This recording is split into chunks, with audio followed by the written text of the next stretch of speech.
Bonjour, alors petit résumé de ce que j'ai vu hier soir sur le combat des maîtres des 12 ans des 12 coups de midi. Donc petite réflexion et comme dit la brebis, je dis ce que je pense. Alors hier on a quitté donc le jeu avec les qualifiés donc pour la finale, sans la Fifi, comme je vous ai dit hier.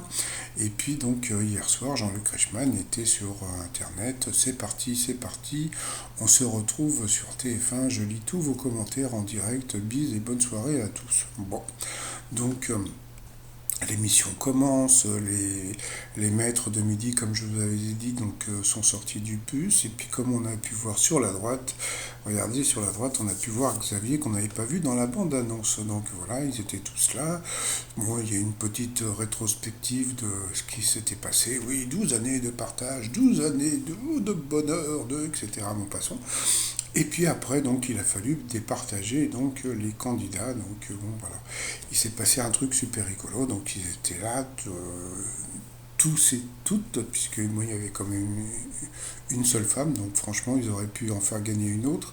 Alors, en 1963, quel gardien de but remporta le Ballon d'Or? Devinez qui a répondu à cette question. Donc bien sûr que c'est Xavier et je vais vous faire rire. Cette question, il l'a déjà eu au moins deux fois. Voilà, parce que bon, c'est un gardien russe, je ne sais plus comment il s'appelle. Donc voilà. Après, après il y a eu d'autres questions, etc. Et puis regardez ça, ça m'a beaucoup fait rire. Ça, c'était pour le mec qui bosse à la radio, donc Vincent.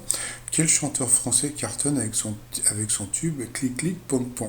Donc voilà, c'est toujours le truc qui passe tout le temps à énergie. Donc bien sûr, il a pu trouver. D'accord. Donc après, qu'est-ce qui restait? Il restait donc Jérôme et puis Arnaud. Donc voilà. Et puis bon, la question c'était donc sur quel pseudonyme connaît-on la chanteuse Yolanda, etc. Donc c'est Arnaud. Parce que moi, je veux pas l'appeler comme l'appelle Jean-Luc Reichmann, c'est son truc à lui.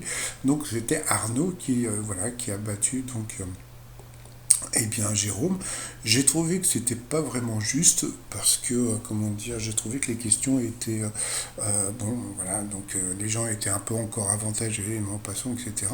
Et comme je l'ai dit hier, je trouve que autant j'ai beaucoup critiqué quand il était dans le jeu, autant, comme je l'ai dit hier, Jérôme, j'ai trouvé que bon, il était assez épatant et donc voilà. Et j'espère qu'on va le retrouver dans d'autres jeux parce que franchement, en passant.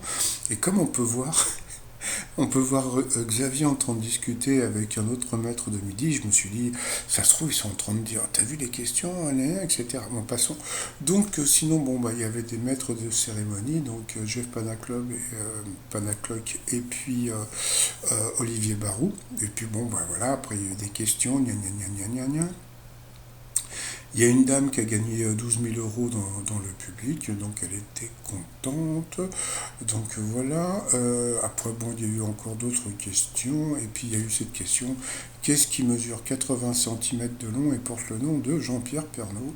Et puis à ce moment-là, donc, comme je vous avais dit, je pensais que ça allait être une séquence émotion avec l'arrivée de Nathalie Marquet-Pernaut. Et puis, non, non, je pensais que c'était vraiment une séquence émotion parce que, mais donc elle est arrivée, donc bon, sur internet il y a eu des critiques sur sa tenue, mais bon, c'est une tenue de fête, c'est quand même les 12 ans des 12 coups de midi, et puis en plus, bon, elle est venue parler un petit peu de Jean-Pierre Pernaut, et puis surtout de sa pièce de théâtre, et puis on a pu revoir donc quand elle avait gagné son trophée, donc on la reconnaît pas. Voilà, mais c'est vrai que bon, c'est quand même une belle femme.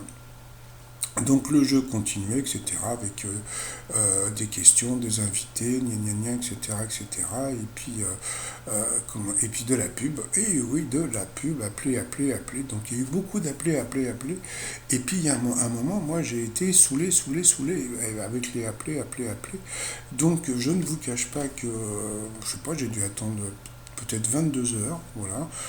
Donc bon, il y a eu d'abord ce, comment dire, Black M qui est passé faire un peu de promo, bien sûr. Et puis bon, bah, Jean-Luc Reichmann a lancé la pub, et quand il a lancé la pub, bah, je suis retourné voir ma série, là, Stranger Things, sur Netflix, et puis bon, et voilà. Et puis après, je me suis dit, bon, bah, je vais regarder la suite ce matin, et puis bah, ce matin, bah, il y avait plusieurs replays, le replay d'hier midi, mais il n'y avait pas de l'émission d'hier soir. Donc tant pis, donc bon, bah, de toute façon, alors savez-vous qui a dit donc le sport et quoi le football est un sport qui se joue à 11 contre 11 et à la fin c'est l'Allemagne qui gagne. Eh bien cette personne, eh bien c'est Gary Lineker, donc voilà, joueur de foot anglais. Voilà, donc bah, c'est la même chose hein, pour les 12 coups de midi. Donc voilà, donc à la fin, bon, bah, c'est Timothée qui s'est retrouvé en finale face à Xavier et devinez qui a gagné. Je vous le donne Émile, donc bah, qu'est-ce qu'il fait le mec au milieu là? Pousse-toi le petit gros. Donc voilà, donc c'est Xavier qui a remporté donc la finale. Mais bon, à TF1, ça serait bien de remettre l'émission d'hier soir en replay. Bon bah je vous dis à tout de suite parce que bon bah il y a eu après donc l'émission que j'ai pas regardée non plus parce qu'elle était trop tard avec Jean-Luc Reichmann qui racontait sa vie et il paraît que c'était assez émouvant. Allez à tout de suite.